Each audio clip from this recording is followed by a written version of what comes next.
Hello everyone. Today we will talk about how to fix the app of Learna all. We will go to settings.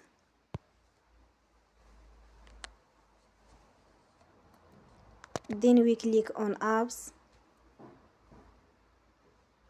After that we search the app Learna all